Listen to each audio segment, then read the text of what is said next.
একটা 15 বছরের পোলা দিনের আলোতে জবাই করে ফেলছে। এই তুফান একদিন ডিস্ট্রিক্ট লেভেলে খেলবো।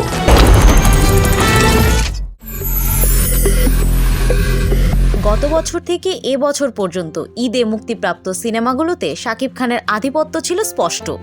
তরুণ পরিচালক হিমেল আশরাফের প্রিয়তমা এবং রাজকুমার দিয়ে নতুন জনপ্রিয়তার শিখরে পৌঁছান শাকিব।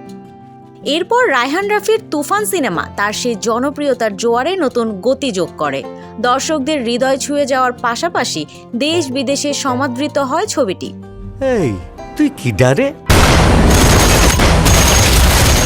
তুফান মুক্তির পরেই ঘোষণা এসেছিল এর সিকুয়েল তুফান 2 নির্মাণের।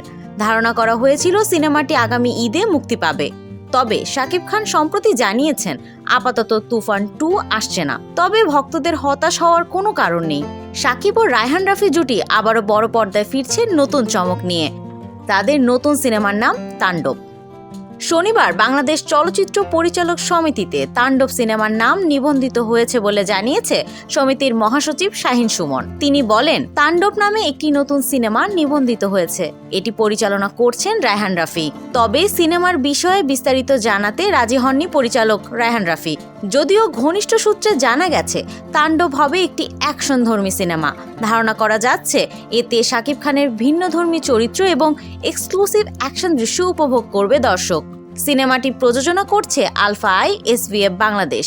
চলতি সপ্তাহে তাণ্ডব সিনেমার আনুষ্ঠানিক ঘোষণা আসতে পারে। পরিকল্পনা রয়েছে এটি আসন্ন ঈদুল আজহায় প্রেক্ষাগৃহে মুক্তি পাবে।